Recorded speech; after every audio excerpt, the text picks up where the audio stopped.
Hello and welcome back to ICS learning platform. तो कैसे हैं आप सब लोग? आई होप सब लोग अच्छे होंगे, मज़े कर रहे होंगे और अपने माँ बाप का नाम रोशन कर रहे होंगे। तो प्रीवियस क्लास में हमने मीन के बारे में पढ़ा, उसकी कुछ प्रॉपर्टीज़ पढ़ी हमने और हम उसके कुछ क्वेश्चन कर रहे थे। तो ये एक नेक्स्ट क्वेश्चन है उसी सीरीज़ में। If m is the mean of n observations x1 minus k comma x2 minus k comma x3 minus k comma dash dash dash xn minus k where k is any real number, then what is the mean of x1 x2 x3 and xn। आपको एक data दिया गया है। कौन सा data दिया गया है? x1 माइनस के, x2 माइनस के, x3 माइनस के and dash dash dash xn minus के, और इसका जो मीन है वो आपको दिया गया है, m दिया गया है। ठीक है, इसका मीन आपको m प्रोवाइड कर दिया गया है और क्वेश्चन ने ये पूछा है कि इसका मीन बता दो हमें, इसका मीन क्या होगा। तो प्रीवियस क्लास में हमने प्रॉपर्टीज में पढ़ा था कि डाटा में आप जितना भी ऐड करोगे मीन में उतनी ही वैल्यू या उतनी ही क्वांटिटी ऐड हो जाएगी। और same goes for subtraction, multiplication और डिवीजन। आप जितना भी मल्टीप्लाई, डिवाइड या माइनस करोगे डाटा में से, मीन में से भी उतना ही आपको मॉडिफाई करना पड़ेगा। ठीक है, तो यहाँ पे देखिए कि यहाँ से यहाँ आने के लिए हमें क्या करना पड़ेगा। यहाँ से यहाँ आने के लिए हमें प्लस के करना पड़ेगा। तो इसमें भी हमें प्लस के करना पड़ेगा, इसमें भी हमें प्लस के करना पड़ेगा। तो यानी कि इसका जो मीन है वो भी कितना आएगा, प्लस के करके इसका जो मीन है वो कितना हो जाएगा, m प्लस के हो जाएगा। ठीक है, बहुत बच्चों से मैंने ये क्वेश्चन कई बार बीच बीच में पूछा है। ठीक है, ये 2021 का एनडीए क्वेश्चन है और ये क्वेश्चन देखने से ऐसा लगता है कि बच्चे सोचते हैं कि ये क्वेश्चन हमें आता है और वो इसका ये आंसर मार्क कराते हैं, सी ऑप्शन, जो कि इसका गलत है। आप समझ ही गए होंगे क्यों गलत है। तो ऐसे क्वेश्चंस ईजियर साइड पे होते हैं बट वो थोड़े टेम्पटिंग होते हैं कि बच्चा एकदम से देखते ही आंसर मार्क कर देगा ऐसे क्वेश्चंस का। बट आपको हमेशा क्वेश्चंस केयरफुली रीड करना है। ठीक है, एकदम इतनी भी भागा दौड़ी नहीं करनी कि बस कुछ माइंड में ऑलरेडी लेके आए हैं कि हाँ माइनस देखते ही आप m माइनस के जो है इसका ऑप्शन चूज कर लेंगे। क्वेश्चन को केयरफुली रीड करो और फिर अपना आंसर चूज करो। ठीक है, चलिए नेक्स्ट प्रॉपर्टी कह सकते हैं या एक अलग थोड़ा सा कंसेप्ट कह सकते हैं कंबाइंड मीन का। कंबाइंड मीन में क्या होने वाला है कि लेट्स से हमारे पास दो अलग अलग डाटा सेट्स हैं। एक डाटा सेट ये है, डाटा सेट फर्स्ट, और एक दूसरा डाटा सेट है। ठीक है, इसको हम डाटा सेट सेकेंड बोल देते हैं। इसमें हमारे पास फर्स्ट डाटा सेट में नंबर ऑफ ऑब्जर्वेशंस जो है वो n1 है और दूसरे डाटा में हमारे पास नंबर ऑफ ऑब्जर्वेशंस वो है n2। ठीक है, इस फर्स्ट डाटा का जो मीन है वो x1 बार है और इस सेकेंड डाटा का जो मीन है वो है x2 बार। क्वेश्चन की डिमांड ये होगी कि अगर इन दोनों डाटा सेट्स को मिला दिया जाए तो एक बड़ा सा डाटा सेट बनेगा। ठीक है, उसका मीन क्या होगा। ठीक, तो इसका मीन हम कैसे निकाल सकते हैं अगर इसको हमने मिला दिया तो। देखिए सबसे पहले तो इसमें जो नंबर ऑफ ऑब्जर्वेशंस होने वाला है वो कितनी बनने वाली है, n1 प्लस n2। ठीक है, क्वेश्चंस आपको कुछ इस तरीके से देखने मिलेंगे कि लेट्स से कोई आपकी 12th क्लास है, 12th क्लास के ए सेक्शन के बच्चों की कुछ मीन एवरेज है किसी एग्ज़ाम में या किसी टेस्ट में, और उसी सेम टेस्ट में बी सेक्शन के जो बच्चे हैं उनकी कुछ एवरेज है। तो ओवरऑल पूरी क्लास 12th की जो है वो एवरेज क्या होगी। या कई बार ऐसा लिखा होगा कि बॉयज़ की जो एवरेज हाइट है वो इतनी है, गर्ल्स की जो एवरेज हाइट है वो इतनी है, और ओवरऑल सबको एक साथ लिया जाए तो वहाँ पे एवरेज कितनी होगी। तो ऐसा कंसेप्ट जो आता है हमारा वो किसके अंडर आता है, कंबाइंड मीन के कंसेप्ट के अंडर आता है। ठीक है, तो यहाँ पे जो कंबाइंड मीन होगा एक्स बार, उसकी एक बार फॉर्मूला आप नोट कर लेंगे। x1 बार कैसे होगा, n1 x1 बार आप इन दोनों को मल्टीप्लाई कर देंगे। ठीक है, यहाँ पे इन दोनों को मल्टीप्लाई कर देंगे, आप इन दोनों को भी मल्टीप्लाई कर देंगे और उसमें ऐड कर देंगे n1 x1 बार n2 x2 बार और divided by n1 plus n2। तो इस फॉर्मूले से आपका जो है कंबाइंड मीन आ जाएगा, यानी कि पूरे एक साथ अगर दोनों डाटा को मिला दिया जाए तो उस पूरे कंबाइंड डाटा सेट का मीन क्या होगा। ठीक है, चलिए फिर एक सिमिलर कंसेप्ट है करेक्टेड मीन का। करेक्टेड मीन में आपको क्वेश्चंस इस तरीके से देखने को मिलेंगे कि आप मान लो आपको कोई क्वेश्चन दिया गया और आपने उसका मीन निकाला, लेकिन बाद में आपको पता चला कि कि आपने एक ऑब्जर्वेशन गलत रीड कर ली है, तो करेक्ट मीन बताइए। उसमें आपको पूरी की सभी ऑब्जर्वेशंस नहीं दी जाएंगी, बस जो रॉन्ग वाला मीन है वो दे दिया जाएगा। जिस ऑब्जर्वेशन को आपने गलत रीड किया है वो बता दी जाएगी, और फिर उसी की हेल्प से आपसे पूछा जाएगा कि इसका करेक्ट मीन क्या होगा। तो करेक्ट मीन इस तरीके से निकालेंगे हम कि एक्स, ये हम ले लेते हैं करेक्ट वाला मीन, ठीक है। इसकी वैल्यू होगी number of observations into X bar, जो हमारा रॉन्ग वाला मीन है, ठीक है, माइनस इसमें से हम क्या करेंगे, जो वैल्यू हमने गलत नोट कर ली है, जो गलती से गलत रीड कर ली है, गलत हमने कैलकुलेशन में इंक्लूड कर ली है वो, और प्लस में आप करेंगे राइट वैल्यू, ठीक है। क्या करना है, रॉन्ग वैल्यू की वैल्यू, जो रॉन्ग आप ऑब्जर्वेशन है उसको डिलीट करना है, और जो राइट ऑब्जर्वेशन है उसको ऐड करना है या फिर इंक्लूड करना है, ठीक है। ऐसा करने के बाद आप फिर से किससे डिवाइड कर देंगे, n से डिवाइड कर देंगे, तो आपको क्या मिल जाएगा, करेक्ट वाला मीन मिल जाएगा, ठीक है। क्या किया हमने यहाँ पे, जो आपका रॉन्ग वाला मीन था उसको हमने मल्टीप्लाई कर दिया किससे, n से, ठीक है। एक बात हमेशा ध्यान रखो भाई, देखो जब भी आप मीन को नंबर ऑफ ऑब्जर्वेशन से मल्टीप्लाई कर देंगे तो क्या मिलने वाला है आपको मिलने वाला है total sum of all observations, ठीक है। तो यहाँ पे देखो भाई, हमने किस किस को मल्टीप्लाई किया, हमने मल्टीप्लाई किया n को और अपने गलत वाले मीन को, यानी कि आपको इन दोनों को मल्टीप्लाई करके क्या मिला, आपको रॉन्ग सम मिला, ठीक है। और रॉन्ग सम में से आप क्या कर रहे हो, गलत वाली वैल्यू को हटा रहे हो और राइट वैल्यू को लेके आ रहे हो। तो अब आपको क्या मिल जाएगा, आपको मिल जाएगा राइट सम या करेक्ट सम मिल जाएगा आपको, और आप उसको फिर से किससे डिवाइड कर रहे हो, नंबर ऑफ ऑब्जर्वेशंस। यहाँ पे नंबर ऑफ ऑब्जर्वेशंस चेंज नहीं होंगी, पहले भी 10 थी तो अभी भी 10 रहेंगी, पहले 20 थी तो अभी भी 20 रहेंगी, उसमें नंबर ऑफ ऑब्जर्वेशंस चेंज नहीं होने वाला, ठीक है। यहाँ पे भी देखिए, ये जो न्यूमरेटर में हमने लिखा है, ये क्या लिखा है, ये हमने लिखा है टोटल सम हमारा कहाँ का, इस डाटा का पूरा सम कैसे आएगा, यहाँ पे मीन को और नंबर ऑफ ऑब्जर्वेशंस को मल्टीप्लाई करेंगे। इस डाटा का सम कैसे आएगा, इसको और इसको मल्टीप्लाई करके, ठीक है। तो इस बात को थोड़ा सा गौर फरमाना कि नंबर ऑफ ऑब्जर्वेशंस को अगर आप मीन से मल्टीप्लाई कर देते हैं तो आपको क्या मिलेगा, total sum of all observations आपको मिल जाएगा। चलिए, तो इस फॉर्मूले को याद रखिएगा भाई कि करेक्ट मीन निकालने का हमारे पास ये फॉर्मूला है। जैसे एनडीए 2020 का क्वेश्चन हमारे पास ये है, arithmetic mean of 100 observations is 40। हमने कि कोई हमारे पास 100 या 100 ऑब्जर्वेशंस थी, उनका जब हमने मीन निकाला तो वो 40 आया। Later it was found that an observation 53 was wrongly read as 83।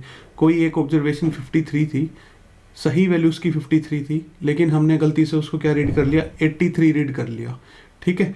तो करेक्ट अर्थमेटिक मीन क्या होगा, देखिए भाई, n की वैल्यू हमारे पास यहाँ पे 100 है, ठीक है, और जो हमारा रॉन्ग वाला मीन है उसकी वैल्यू हमारी कितनी है, 40 है, और जो हमारी रॉन्ग वाली वैल्यू है उसकी वैल्यू कितनी है, 83 है, और जो राइट वाली वैल्यू है उसकी वैल्यू हमारी कितनी है, 53।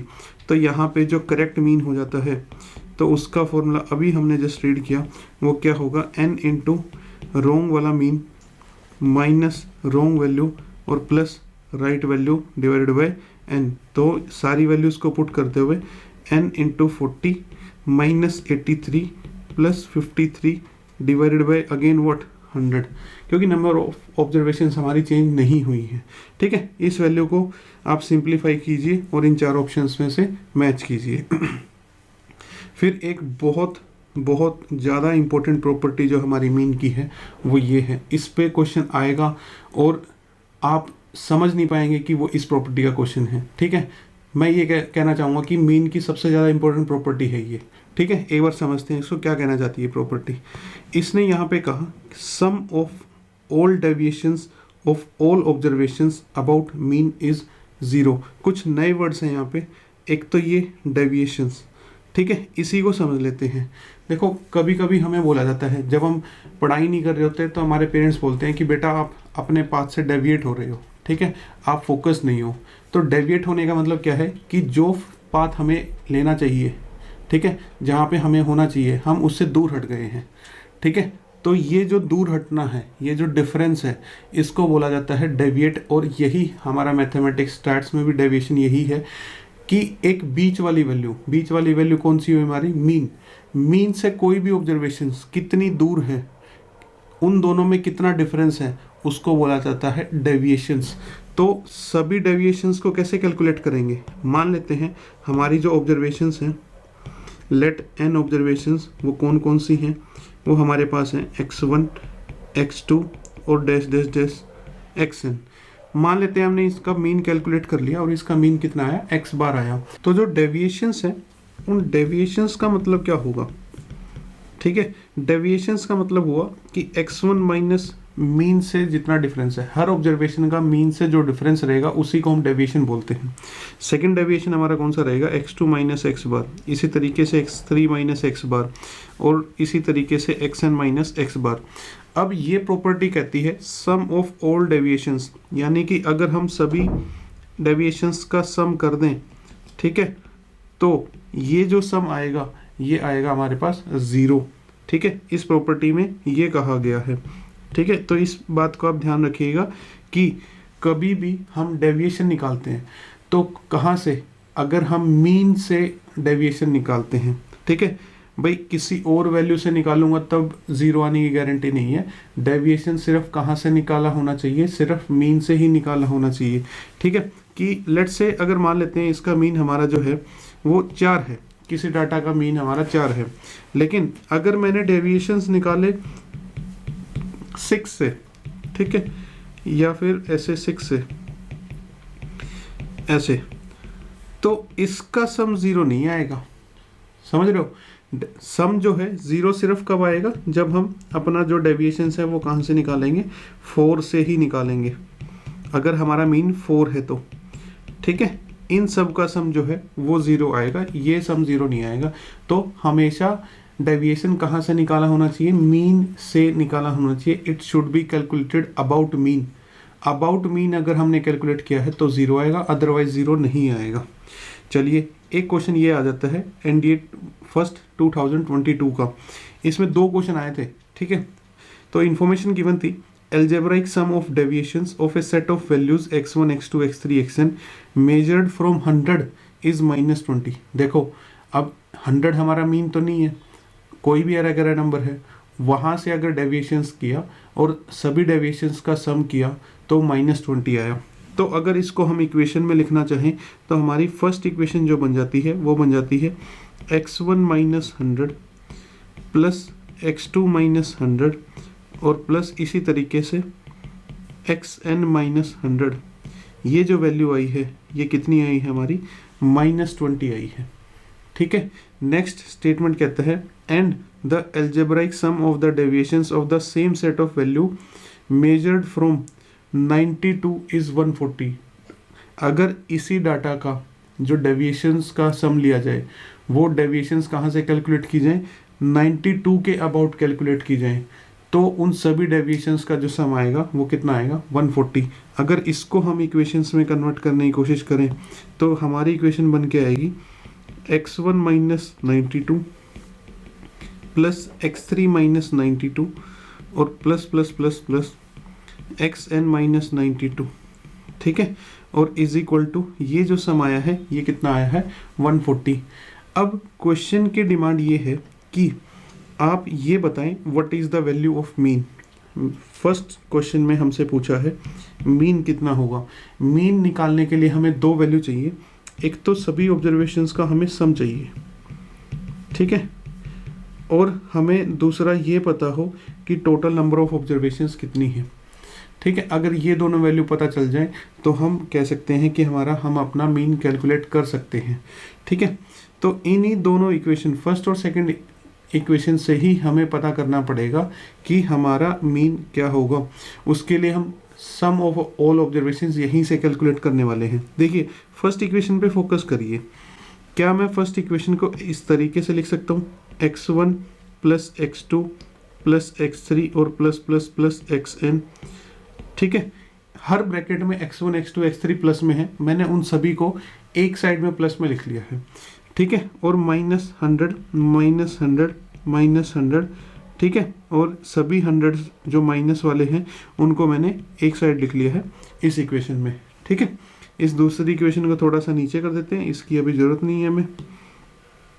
चलिए, तो ये तो एज इट इज़ लिख देते हैं x1 plus x2 plus plus plus xn। आप ये बताइए यहाँ पे 100 कितनी बार माइनस में है? 100 यहाँ पे एक बार, दो बार, 3, 4, 5 और n टाइम्स जो है माइनस में है। तो किसी चीज़ को n टाइम्स माइनस करना है तो क्यों ना उसको -100n लिख दिया जाए, -100n। और ये कितनी आ गई हमारी वैल्यू? -20 आ गई। ठीक है, इसको -100n को अगर राइट हैंड साइड में लेके जाएंगे तो हमारी जो इक्वेशन यहाँ से निकल के आएगी वो आएगी x1 plus x2 plus x3 और plus plus xn is equal to 100n, इधर आके प्लस हो जाएगा और माइनस में 20 तो है ही इधर। ठीक है, ये हमें एक इक्वेशन मिल गई। इसी पैटर्न पे फॉलो करते हुए हम सेकंड इक्वेशन में से ये इंफॉर्मेशन विड्रॉ कर सकते हैं कि x1 plus x2 plus plus plus xn और इज इक्वल टू 92n और प्लस 140। ठीक है, ये हमने यहाँ से ये वाली बात जो है समझ ली दोनों इक्वेशंस में से क्या हमारे काम की बात है। देखिए, आप इन दोनों इक्वेशंस पे फोकस कीजिए, इन दोनों इक्वेशंस पे जो हमने ये बबल में डाल दी हैं। ठीक है, क्या इनकी दोनों की लेफ्ट हैंड साइड इक्वल नहीं है? अगर इन दोनों की लेफ्ट हैंड साइड इक्वल है तो क्या इन दोनों की राइट हैंड साइड भी मैच करनी चाहिए? तो इन दोनों की राइट हैंड साइड्स को हम इक्वल रख देंगे। उससे क्या होगा, देखिए, अगर दोनों की राइट हैंड साइड को हम इक्वल रख दें तो 100n minus 20 is equal to 92n plus 140। n वाले टर्म्स को एक साइड ले आते हैं तो 100n minus 92n is equal to 140 plus 20 that is 160। और यहाँ से आएगा 8n is equal to 160। n की वैल्यू जो है वो हमें कितनी मिल गई? 20। ठीक है, ये तो होगी हमारी n की वैल्यू। अब हमें जो है n की वैल्यू तो मिल चुकी है, यानी कि इसको पुट करने के लिए हम रेडी हैं। अब हमें सम और निकालना है। सम कहाँ से निकाल सकते हैं?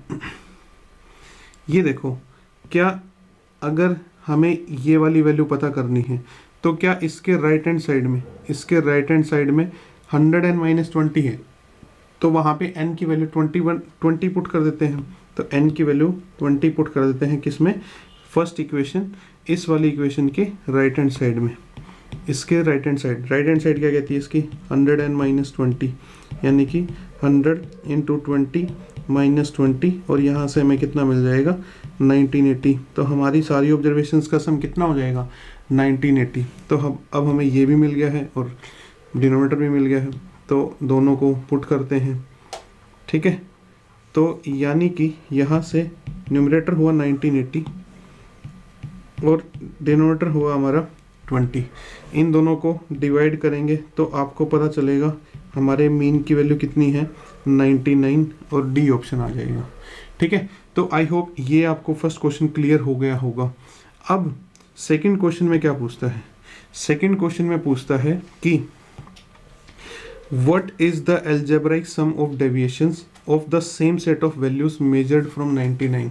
अभी वो कहता है इन्हीं ऑब्जर्वेशंस की, इसी डाटा की अगर डेविएशंस का सम 99 से लिया जाए तो कितना आएगा? भाई देखो, फर्स्ट क्वेश्चन को सोल्व करने से पहले हमें नहीं पता था कि 99 कौन है, लेकिन अब पता चल गया है कि 99 हमारा क्या है? मीन है। ठीक है, 99 हमारा क्या है? मीन है। और अभी अभी हम ये प्रॉपर्टी पढ़ के आए हैं, अगर अबाउट मीन हमें डेविएशंस निकाल के उनको ऐड करने को बोला गया तो उनका सबका सम कितना आएगा? 0 आएगा। ठीक है, तो यहाँ पे कोई कैलकुलेशन की ज़रूरत नहीं है। मीन के अबाउट यानी कि 99 के अबाउट अगर डेविएशंस का सम पूछा है तो वो डायरेक्टली क्या हो जाएगा? 0। ठीक है, तो जो नेक्स्ट क्वेश्चन आता है हमारा, नेक्स्ट जो कंसेप्ट आता है वो आता है वेटेड अर्थमेटिक मीन का। देखिए, अभी तक हमने नॉर्मली मीन पढ़ा है, तीनों अलग अलग टाइप के डाटास के लिए मीन पढ़ चुके हैं, बट कई बार थोड़ा सा चीज़ों को अलग नाम से प्रेजेंट कर दिया जाता है और बच्चे कंफ्यूज हो जाते हैं कि ये वेटेड अर्थमेटिक मीन क्या है।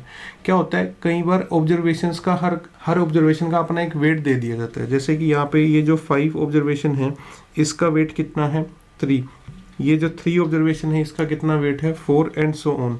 ठीक है, तो लेट्स से हमारे ये वेट्स हैं WI और ये हमारी ऑब्जर्वेशंस है XI। तो इसमें घबराने की जरूरत नहीं है, हम ऐसा क्वेश्चन कर चुके हैं पहले, जहाँ पे हमारे पास पहले क्या होता था, फ्रीक्वेंसी होती थी। अब उसी फ्रीक्वेंसी का बस नाम बदल के क्या लिख दिया है, वेट लिख दिया है। तो हम फॉर्मूले में भी क्या करेंगे, अपना वही पुराना फॉर्मूला यूज़ करने वाले हैं, जिसमें हमारे पास मीन क्या होता था, summation FI XI upon summation FI। ठीक है, तो अब हमारा जो मीन का फॉर्मूला होने वाला है वो क्या होने वाला है, FI की जगह सिर्फ आपके वेट्स आ जाएंगे, फ्रीक्वेंसी की जगह आपके वेट्स आ जाएंगे। तो summation WI XI upon summation WI। तो हमारा सबसे पहला काम क्या है, XI WI को दोनों को मल्टीप्लाई करके एक नया कॉलम प्रिपेयर कर लेना है। वो इस तरीके से हो जाएगा, 15 आएगा, ये हमारा 12 हो जाएगा, ये 14 हो जाएगा, इन दोनों को मल्टीप्लाई करेंगे तो 4 और ये 18। यहाँ पे इनका सबका सम करेंगे XI WI, तो इनको ऐड करके देखिए वो हमारे पास 63 आ जाएगा। इनको ऐड कर लेते हैं और हमारा समेशन WI तैयार हो जाएगा, दैट इज़ 13। तो हमारा जो वेटेड मीन है, ठीक है, वेटेड मीन कुछ नहीं बल्कि इस फॉर्मूले से हमें मिल जाएगा, और वो यहाँ पे इस क्वेश्चन के लिए कितना हो जाएगा 63/13। और इसको आप डेसिमल में कन्वर्ट कर सकते हैं और ऑप्शन से मैच कर सकते हैं। भाई देखो, ऑप्शन हो सकता है फ्रैक्शन में दिया हो, ऑप्शन हो सकता है डेसिमल में 1 पॉइंट तक दिया, 2 डेसिमल तक दिया हो, तो आप उस तरीके से अपना आंसर कैलकुलेट कर सकते हैं। एक ये प्रीवियस ईयर का क्वेश्चन है, 2022 के फर्स्ट में एनडी में पूछा था। इसमें जो ये डाटा का टाइप है, बताएंगे आप ये कौन से टाइप का डाटा है, ये हमारा है कंटिन्यूअस ग्रुप डाटा। ठीक है, कंटिन्यूअस ग्रुप डाटा। यहाँ पे हमें क्लास दी गई है, क्लास हमारी कितनी है 0 से 20, 20 से 40, 40 से 60, 60 80, 80 to 100। हर क्लास की फ्रीक्वेंसी दी गई है, लेकिन आप ऑब्जर्व कर रहे होंगे कि फ्रीक्वेंसी में उन्होंने कुछ मिस कर दिया है। जैसे यहाँ पे कुछ वेरिएबल्स वैल्यू देने के बजाय P+Q दे दिया है और इसी में P-2Q दे दिया है। ठीक है, तो आपसे क्वेश्चन यही पूछा जाएगा कि या तो P की वैल्यू बता दीजिए या Q की वैल्यू बता दीजिए। जनरली ऐसे में 2 क्वेश्चंस आ जाते हैं क्योंकि इनकी थोड़ी सी कैलकुलेशन लेंदी होती है। ठीक है, तो आप उस चीज़ को देखिए कि कैसे कैलकुलेट करना है। भाई देखो, हमें तो फॉर्मूला जो मीन का पता है वो ये है कि summation FI XI upon summation FI। अब एक बार क्वेश्चन को रीड कर लेते हैं। क्वेश्चन कहता है if the total frequency is 120। ओहो, इसने तो टोटल फ्रीक्वेंसी भी बता दी है। जो टोटल फ्रीक्वेंसी आएगी वो कितनी आएगी 120, यानी कि इसने इसकी वैल्यू, डिनोमिनेटर की वैल्यू ऑलरेडी प्रोवाइड कर दी है। प्लस इसने ये कहा कि मीन इज़ 50, मीन की भी वैल्यू प्रोवाइड कर दी इसने। तो ये जो मीन है हमारा, इसकी वैल्यू इन्होंने कितनी प्रोवाइड कर दी 50। ठीक है, तो अब पूछा है हमसे what is the value of P। तो हमारा एज यूजुअल सबसे पहला काम क्या रहेगा, सिंस ये एक कंटिन्यूअस ग्रुप डाटा है, यहाँ पे हमें XI निकालना पड़ेगा। XI की वैल्यू क्या होगी, हमारे क्लास मार्क की वैल्यू। XI किसको बोलते हैं, क्लास मार्क को। और क्लास मार्क कैसे निकालते हैं, हर क्लास इंटरवल का मिड पॉइंट हमारा क्लास मार्क होता है। तो हम पहला कॉलम जो तैयार करेंगे वो कौन सा होने वाला है, वो हमारे पास होने वाला है XI का। 0 से 20 का जो मिड पॉइंट होगा वो 10 होगा, फिर 20 से 40 का मिड पॉइंट कितना होगा 30, फिर 50, फिर 70 और फिर 90। ठीक है, अब नेक्स्ट जो हमारा कॉलम होने वाला है वो कौन सा होने वाला है, FI XI। ये हमारे फ्रीक्वेंसी हो गई, ये XI हो गया, तो इन दोनों को मल्टीप्लाई करके क्या आ जाएगा FI XI। तो ये हो गया 170, ये हो गया 30P + 30Q। ठीक है, ये हमारा हो गया 1600, ये हमारे पास हो गया 70P - 140Q, और ये हमारे पास हो गया 1710। ठीक है, अब इनका सबका सम कर लेना है यहाँ पे, समेशन FI XI। तो अगर इनका सबका हम सम करें तो वो हमारे पास आएगा 170 + 1600 + 1710 + 30P + 30Q + 70P - 140Q। तो इसको अगर ऐड करेंगे तो हमें मिलेगा 1600 1710 एंड 170 084 और ये हमारे पास 3480 प्लस 100p और प्लस या माइनस 110q। ठीक है, तो हमने सभी चीज़ों को कैलकुलेट कर लिया है और हमारे जो अब फाइनल वैल्यू आती है FI/XI की वो कितनी आ जाती है, वो हमारी आ जाती है 3480 प्लस 100p और माइनस 110q। चलिए, तो अब हम अपने मीन का फॉर्मूला यूज़ कर लेते हैं। मीन का फॉर्मूला क्या कहते हैं, देखिए इस फॉर्मूले में क्या क्या गिवन है। 50 is equal to summation FI/XI हम कैलकुलेट कर चुके हैं, दैट इज 3480 प्लस 100p और minus 110q divided by number of observations भी हमें कितनी गिवन है 120। अगर इनको क्रॉस मल्टीप्लाई करेंगे तो 6000 is equal to 3480 plus 100p minus 110q। ठीक है, और यहाँ से अगर हम आगे सिंप्लीफाई करें तो ये हमारे पास होगा 6000 minus 3480 is equal to 100p minus 110q।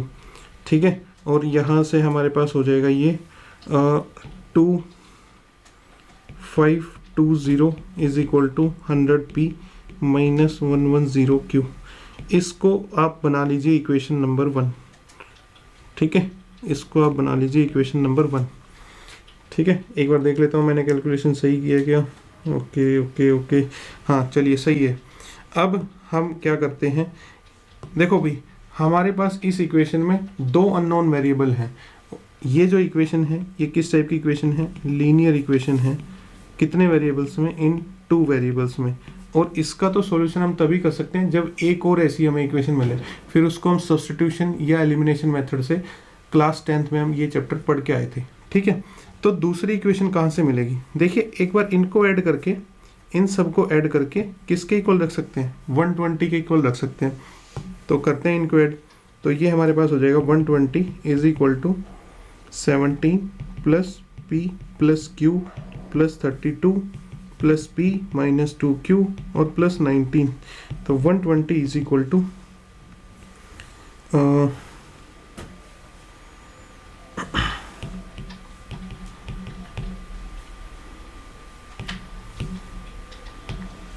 68 plus 2p और ये माइनस q।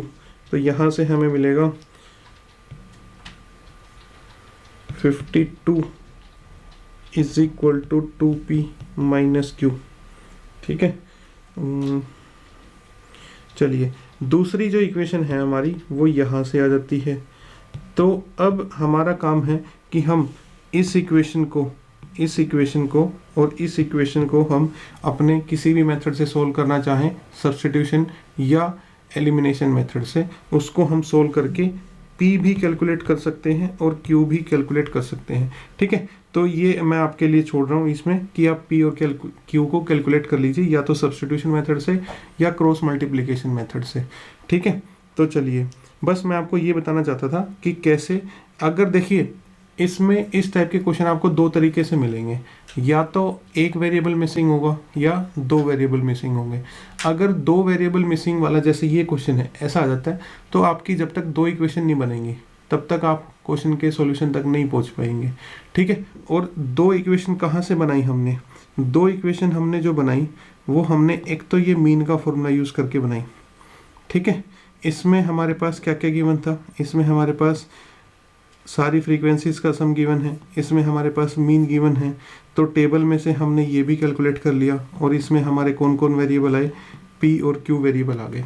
ठीक है, फिर उसके बाद हमने दूसरी इक्वेशन कहाँ से बनाई, दूसरी इक्वेशन हमने इसको ऐड करके और यहाँ से बनाई, और जैसे ही p और q में 2 इक्वेशन आ जाती हैं फिर हमारा काम ईजी हो जाता है आंसर को निकालने के लिए। चलिए नेक्स्ट जो टाइप का जो मीन है वो है हमारा ज्योमेट्रिक मीन।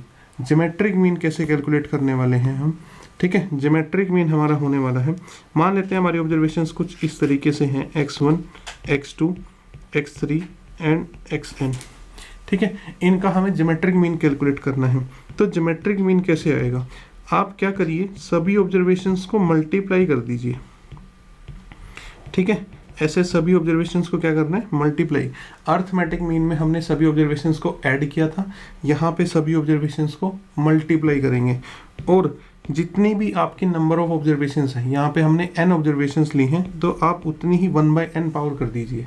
ठीक है, मान लो एग्जांपल कि अगर मैं आपको 1, 2, 4 और 8 का अगर मैं आपको ज्योमेट्रिक मीन निकालने को बोलता हूँ, तो इसका जो ज्योमेट्रिक मीन होगा वो 1 × 2 × 4 × 8 और इसकी पावर 1/4 हो जाएगी।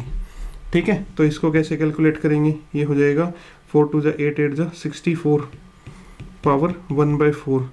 ठीक है, या फिर इसको लिख सकते हैं 2 पावर 6 और पावर 1/4, और इसको हम लिख सकते हैं 2 पावर 3/2, या फिर लिख सकते हैं 2 पावर 1.5। इस तरीके से देखो, इन ऑप्शन में इनमें से कुछ भी हो सकता है, इसलिए मैं आपको अलग अलग तरीके से सिंप्लीफाई करके बता दिया कि क्या क्या ऑप्शन में हो सकता है। ठीक है, तो सभी ऑब्जर्वेशंस को मल्टीप्लाई करना है, और जितनी भी ऑब्जर्वेशंस है, यहाँ पे इस एग्जांपल में हमने 4 ऑब्जर्वेशंस ली। ठीक है, तो पावर हमने कितनी कर दी, 1/4। अगर 10 ऑब्जर्वेशन है तो पावर 1/10। ठीक है, चलिए प्रॉपर्टीज बेस पे ही ज़्यादातर क्वेश्चन पूछे जाते हैं ज्योमेट्रिक मीन के।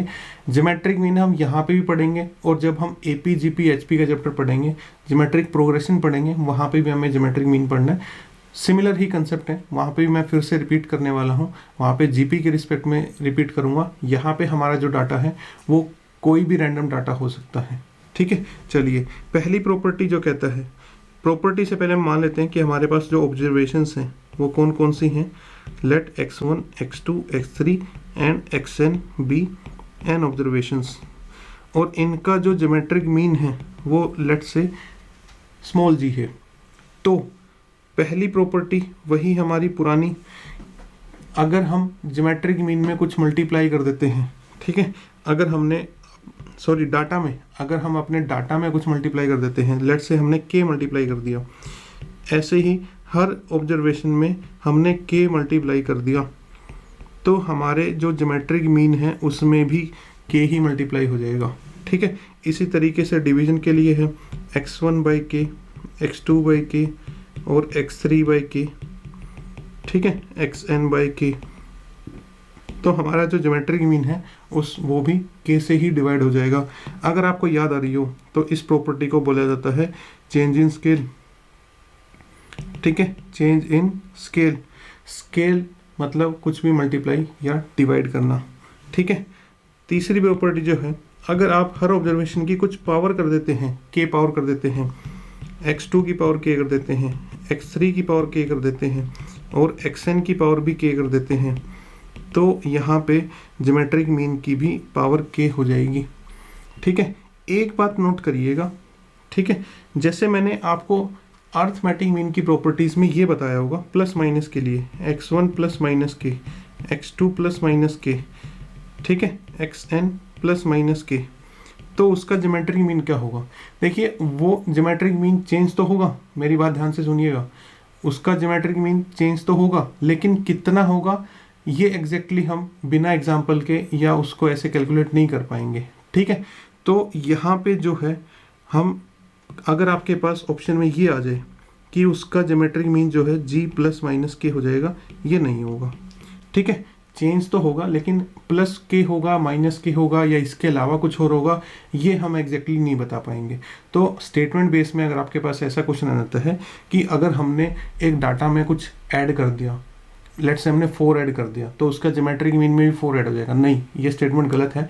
4 होगा या कुछ और चेंज होगा वो नहीं पता, चेंज डेफिनेटली होगा, बट कितना होगा वो हम नहीं बता सकते बिना एग्जैक्ट क्वेश्चन के। ठीक है, दूसरी बात ये नोट करिए कि ये पावर वाली प्रॉपर्टी मैंने यहाँ पे ज्योमेट्रिक मीन के लिए पढ़ाई है, और एक बार अपना आप अर्थमेटिक मीन की प्रॉपर्टीज़ को रिवाइज करके देखिए, वहाँ पे मैंने पावर वाली कोई प्रॉपर्टी नहीं पढ़ाई है। ठीक है, वहाँ पे मैंने प्लस माइनस मल्टीप्लाई और डिवाइड के लिए बताई है। यहाँ पे किसके लिए बता रहा हूँ, मल्टीप्लाई, डिवाइड और पावर के लिए बता रहा हूँ। ये ज्योमेट्रिक मीन में है और ये अर्थमेटिक मीन में है। ठीक है, तो ऐसे थोड़ा सा डिफरेंस रखिए, क्योंकि वो यहीं से उलझ जाएगा। आपको लगेगा कि प्लस माइनस वाली हम पढ़ के आए, बट कहाँ पे पढ़ी है, अर्थमेटिक मीन में पढ़ी है। पावर वाली कहाँ पे पड़ी है, ज्योमेट्रिक मीन में पड़ी है। ठीक है, तो इस तरीके से।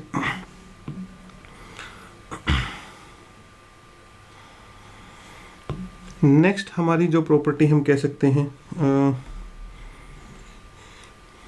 चलिए इसमें इतनी ही प्रॉपर्टी रखते हैं, और प्रॉपर्टी हम ज़्यादा जो है बहुत नहीं ऐड करते हैं, क्योंकि हमें जीपी में भी पढ़ना है। ठीक है, जीपी में भी हम इसकी और एक्स्ट्रा प्रॉपर्टीज़ पढ़ लेते हैं। कंबाइंड ज्योमेट्रिक मीन जो है, कंबाइंड ज्योमेट्रिक मीन पूछा जा सकता है, तो वो क्या होगा। लेट्स से ये हमारे पास एक डाटा है, इसमें n1 ऑब्जर्वेशंस हैं और इनका जो ज्योमेट्रिक मीन है वो g1 है, और ये एक दूसरा डाटा है, इसमें हमारे पास n2 ऑब्जर्वेशंस हैं और इसका जो ज्योमेट्रिक मीन है वो कितना है, g1, और इसका ज्योमेट्रिक मीन कितना, g2। तो इन दोनों को मिला के अगर कंप्लीट डाटा सेट की बात करें हम, तो इसमें जो नंबर ऑफ ऑब्जर्वेशंस हो जाएंगी वो कितने हो जाएंगी, n1 प्लस n2, और इसका जो ज्योमेट्रिक मीन है वो किस तरीके से आएगा। देखिए, इसकी जो ज्योमेट्रिक मीन की वैल्यू आएगी वो हमें इस फॉर्मूले से मिलने वाली है, log of g is equal to n1 into log g1, या स्मॉल g1 लिया है हमने, ठीक है, plus n2 into log g2 और divided by n1 plus n2। ठीक है, अब आप सोच रहे होंगे कि log की वैल्यू कैसे पता चलेगी हमें। ठीक है, तो मैं ये आपको बताना चाहता हूँ, एनडीए में अभी तक सिर्फ एक ही बार ये पूछा गया है, और वहाँ पे भी क्वेश्चन नहीं दिया था, न्यूमेरिकल नहीं दिया था वहाँ पे। ठीक है, वहाँ पे हमारे पास न्यूमेरिकल नहीं था, बल्कि डायरेक्ट 4 ऐसे मिलते जुलते ऑप्शंस लिखे थे, किसी में प्लस था, किसी में माइनस था, किसी में log था, किसी में नहीं था। तो वहाँ पे 4 ऑप्शन दिए गए थे और हमें ये वाला ऑप्शन टिक करना था।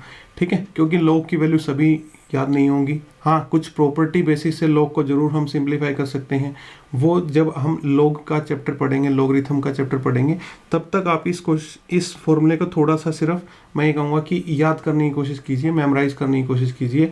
बहुत रेयर चांस है कि वो आपको यहाँ से क्वेश्चन देगा, बट स्टिल एनडीए में आया हुआ है, तो it was my duty to tell you.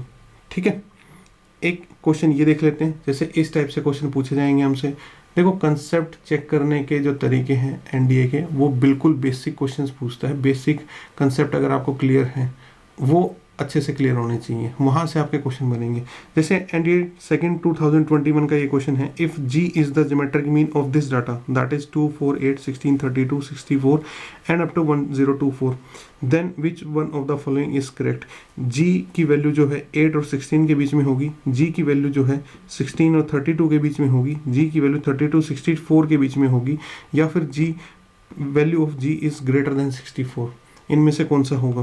पहले तो हम ज्योमेट्रिक मीन कैलकुलेट कर लेते हैं। ज्योमेट्रिक मीन कैलकुलेट करने का तरीका क्या है, हमें सारी ऑब्जर्वेशंस मल्टीप्लाई करनी पड़ेंगी। ठीक है, तो इस तरीके से हम सारी ऑब्जर्वेशंस को मल्टीप्लाई करेंगे और काउंट कर लेते हैं। These are 3, 3, 6, 3, 9 and 10। तो ये 10 ऑब्जर्वेशंस हैं, तो हम इसको क्या लिख देंगे, 1/10 पावर। अब सब लोग सोच रहे होंगे इतनी बड़ी मल्टीप्लिकेशन में तो बहुत टाइम लग जाएगा। नहीं, हम इसको 2 की पावर में लिख लेते हैं। 2 की पावर में कैसे लिख लेते हैं भाई, ये तो हो गया 2, ये हो गया 2 स्क्वेयर, ये हो गया हमारे पास नेक्स्ट 2 क्यूब, ये नेक्स्ट 2 पावर 4, नेक्स्ट आएगा 2 पावर 5, और लास्ट जो है मल्टीप्लिकेशन में वो है 2 पावर 10 और 1/10।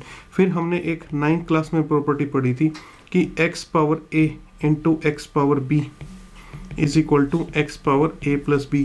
जब बेस सेम होता है और अलग अलग चीज़ें मल्टीप्लाई होती हैं सेम बेस के साथ, तो उनकी पावर्स ऐड हो जाती हैं।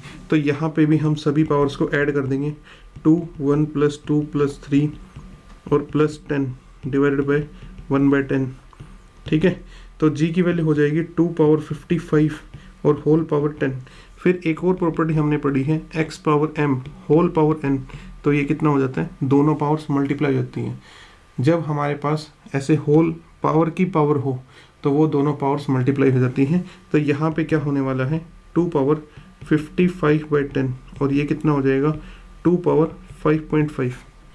ठीक है, अब 5.5 तो नहीं आती हमें पावर कैलकुलेट करनी, हम तो ये बता सकते हैं ज़्यादा से ज़्यादा 2 की पावर जो है वो 32 होती है और 2 की पावर 6 जो है वो 64 होती है। तो 2 की पावर 5.5 कितनी होगी? वही हमें एग्जैक्ट वैल्यू थोड़ा ना बतानी है, हमें तो बस ये देखना है कि 2 की पावर 5.5 इन दोनों के बीच में ही तो होगी। ठीक है, 2 हमारा बेस पॉजिटिव है, पावर्स उसकी पॉजिटिव हैं, तो इंक्रीजिंग ऑर्डर में ही होगी। तो 2 की पावर 5.5 जो है वो 2 की पावर 6 से कम होगी और 2 की पावर 5 से ज़्यादा होगी। तो यानी कि हम कह सकते हैं 32 और 64 के बीच में हमारे ज्योमेट्रिक मीन की वैल्यू रहने वाली है। तो हमारा सी ऑप्शन आंसर आ जाता है। ठीक है, इस तरीके से हम ये क्वेश्चन कर सकते थे। नेक्स्ट जो आ जाता है हमारा, that is harmonic mean. Harmonic mean कैसे कैलकुलेट करना है? देखिए हार्मोनिक मीन का जो फॉर्मूला रहने वाला है वो हमारा रहने वाला है h is equal to n upon 1 upon x1 plus 1 upon x2 plus 1 upon x3 plus plus plus 1 upon xn। ठीक है, ये हमारा हार्मोनिक मीन का फॉर्मूला रहने वाला है।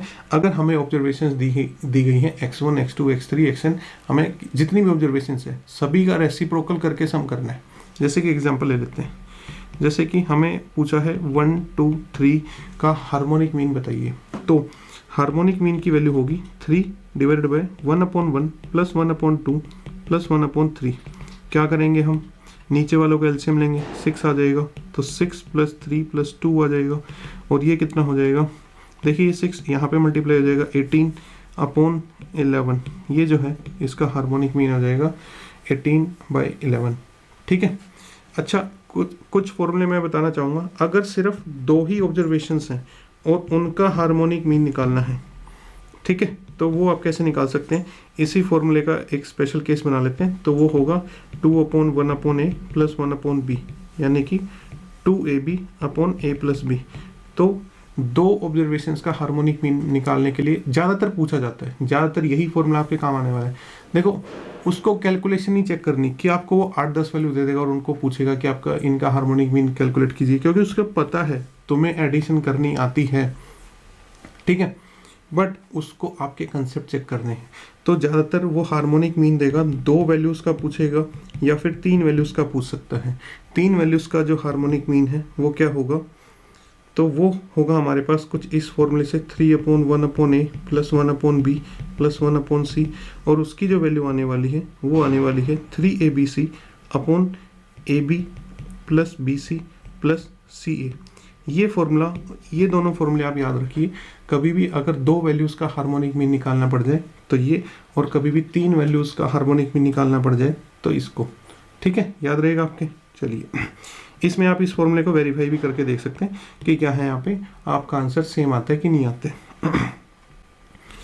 चलिए फिर, अब 3 टाइप के जो हैं हमने मीन पढ़ लिए हैं, तो उसके उनमें सब में आपस में रिलेशन पढ़ने भी ज़रूरी है कि क्या रिलेशंस होते हैं। ठीक है ओके, तो मान लेते हैं हमारे पास कोई डाटा है x1 x2 और xn। आपने इसका अर्थमेटिक मीन भी निकाल लिया, लेट से उसकी वैल्यू a आई। आपने इसका ज्योमेट्रिक मीन भी निकाल लिया, उसकी वैल्यू लेट से g आती है, और आपने इसका हार्मोनिक मीन भी निकाल लिया और लेट से उसकी वैल्यू h आती है। तीनों के फॉर्मूले हम डिस्कस कर चुके हैं। ठीक है, अर्थमेटिक मीन कैसे निकलेगा? सबको ऐड करके n से डिवाइड कर देंगे, सबको ऐड करके हम जो है n से डिवाइड कर देंगे। ज्योमेट्रिक मीन कैसे निकलेगा? सबको मल्टीप्लाई करके, ठीक है, और पावर 1/n कर देंगे। और हार्मोनिक मीन कैसे निकलेगा? n अपॉन सबका रेसिप्रोकल नीचे आ जाएगा ऐड करके। ठीक है, इस तरीके से हम किसी भी डाटा का ये तीनों वाली वैल्यूज, तीनों सेंट्रल टेंडेंसीज कौन सी, अर्थमेटिक मीन, ज्योमेट्रिक मीन और हार्मोनिक मीन कैलकुलेट कर सकते हैं। ठीक है, अब आपने मान लो कोई आपके पास डाटा था और आपने ये तीनों वैल्यूज कैलकुलेट कर ली। वो वैल्यूज किस तरीके से आएंगी? सबसे पहली जो प्रॉपर्टी है वो ये है कि ये जो आपके AGH आएंगे ये एक ज्योमेट्रिक प्रोग्रेशन वाली सीरीज बनाएंगे। ठीक है, जिन्होंने ज्योमेट्रिक प्रोग्रेशन अभी नहीं पढ़ी है वो GP वाले चैप्टर के लिए वेट कीजिए। जिन्होंने पढ़ ली है उनके लिए बता रहा हूँ मैं कि ज्योमेट्रिक प्रोग्रेशन में क्या होता है, कुछ इस टाइप की सीरीज, ठीक है, या इस टाइप की सीरीज,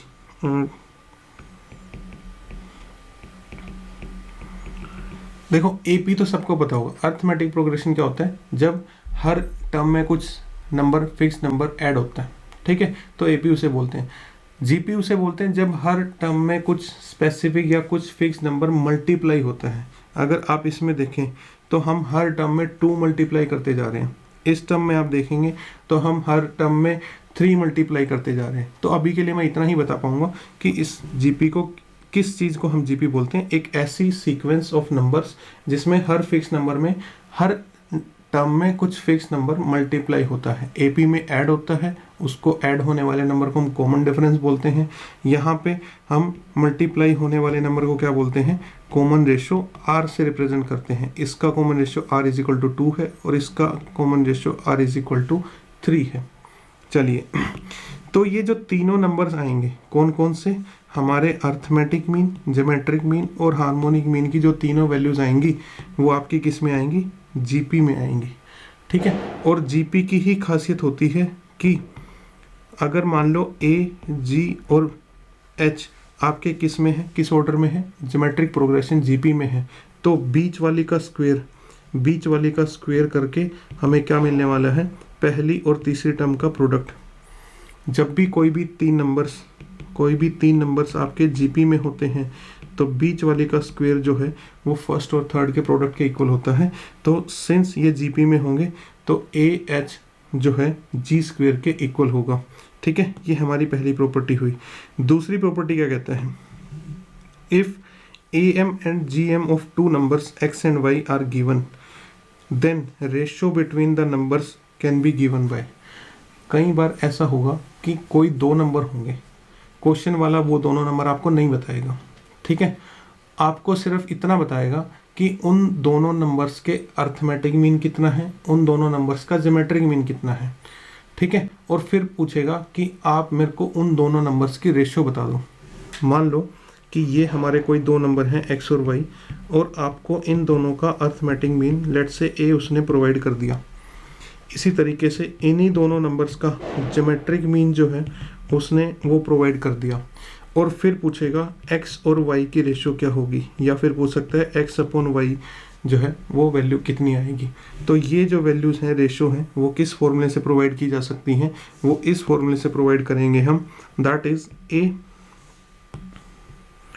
तो x upon y is equal to a plus A square minus G square divided by A minus A square minus G square.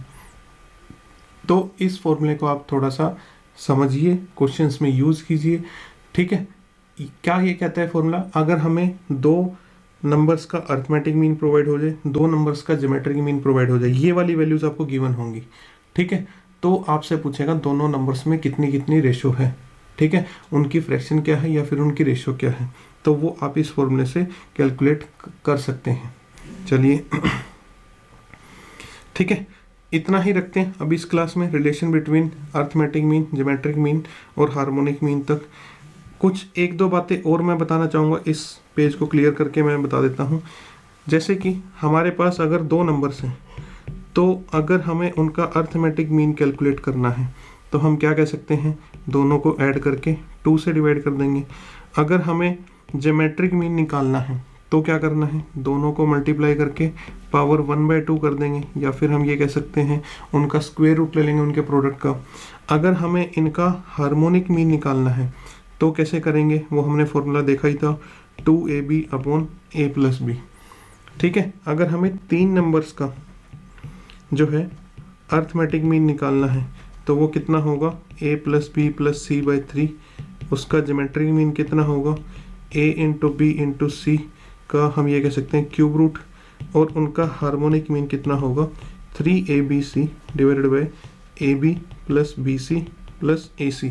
ये फॉर्मूले इसलिए मैं अलग से लिख रहा हूँ, देखो जनरल फॉर्मूले में बता चुका हूँ, n वाले x1 x2 x3 xn वाले फॉर्मूले में मैं बता चुका हूँ ये सारी चीज़ें, बट दो नंबर्स के और तीन नंबर्स के स्पेशल केस हैं, क्योंकि बार बार इनके अराउंड क्वेश्चन बनते हैं एनडीए में, ठीक है, इसलिए मैं आपको बता रहा हूँ।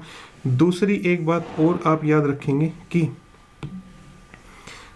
Geometric mean can not be calculated if any observation is negative, ठीक है, कोई भी ऑब्जर्वेशन नेगेटिव होगी तो ज्योमेट्रिक मीन हम कैलकुलेट नहीं करेंगे, क्योंकि फिर वो नेगेटिव प्रोडक्ट होगा, ठीक है, सभी ऑब्जर्वेशंस को मल्टीप्लाई करके और उसकी पावर 1/n, फिर वो अनरियल या इमेजिनरी में चला जाएगा, ठीक है। और हार्मोनिक मीन तब नहीं कैलकुलेट करेंगे, कैन नॉट बी कैलकुलेटेड, ठीक है, can not be calculated if any observation is zero, किसी ऑब्जर्वेशन की वैल्यू ज़ीरो है, क्योंकि देखो वहाँ पे हार्मोनिक मीन कैसे कैलकुलेट करते थे, 1/1/x1 + 1/x2 ऐसे करके। तो अगर कोई ऑब्जर्वेशन ज़ीरो हो गया तो वो 1/0 हो जाएगा और वो नॉट डिफाइन में चला जाएगा। तो हार्मोनिक मीन नहीं पूछा जाएगा, पूछा ही नहीं जाएगा आपसे, बट फिर भी अगर स्टेटमेंट बेस में आ जाता है तो ऐसे, तो ज़ीरो नहीं होनी चाहिए हार्मोनिक मीन डिफाइन करने के लिए, और ज्योमेट्रिक मीन डिफाइन करना है तो नेगेटिव टर्म नहीं होने चाहिए हमारे डाटा में, ठीक है। तो इतना आप इसको रिवाइज कीजिए। ये वाली जो लास्ट हमारी स्लाइड है, ये वाली सबसे इम्पोर्टेंट स्लाइड है, यहाँ से आपको क्वेश्चन डायरेक्टली इनडायरेक्टली जरूर मिलेंगे, ठीक है। यहाँ से जो है क्वेश्चन, ये वाली जो प्रॉपर्टी है, अच्छा एक और प्रॉपर्टी मिस हो गई थी, सॉरी, ठीक है, वो ये प्रॉपर्टी है कि आपके ये जो AGH है ये GP में तो रहेंगे, ठीक है। ये बड़ी इंपॉर्टेंट प्रॉपर्टी है कि arithmetic mean is always greater than और equal to geometric mean is always greater than equal to harmonic mean. किसी भी डाटा का आप अर्थमेटिक मीन कैलकुलेट कर लीजिए, उसी डाटा का आप ज्योमेट्रिक मीन कैलकुलेट कर लीजिए, और उसी डाटा का आप हार्मोनिक मीन कैलकुलेट कर लीजिए। सबसे बड़ी जो वैल्यू रहेगी वो A यानी कि अर्थमेटिक मीन रहेगी, सेकंड नंबर पे कौन सी रहेगी, ज्योमेट्रिक मीन, और थर्ड नंबर पे कौन सी वैल्यू आएगी सबसे छोटी, हार्मोनिक मीन। ये जो रिलेशन है ना, ये वाला रिलेशन, ये वाला, ये आपको हेल्प करेगा फंक्शंस को इंक्रीजिंग या डिक्रीजिंग प्रूव करने में, ठीक है, इंक्रीजिंग या डिक्रीजिंग प्रूव करने में। इनफैक्ट फंक्शंस की मिनिमम या मैक्सिमम वैल्यू भी जो है इस पहले वाली हाफ इस इनइक्वालिटी से या इस इनइक्वालिटी से भी कभी कभी निकाली जा सकती है, बट ये पहले वाली में बहुत क्वेश्चन है। जब हम इंक्रीजिंग डिक्रीजिंग पढ़ेंगे तो वहाँ पे इस फॉर्मूले को अपने माइंड में स्टोर करके रखना कि हाँ इस तरीके से भी हमने जो है इंक्रीजिंग या डिक्रीजिंग मिनिमम या मैक्सिमम वैल्यू किसी फंक्शन की कैलकुलेट की जा सकती है, ठीक है। चलिए फिर अभी इस क्लास के लिए इतना। Keep learning and keep smiling. Thank you.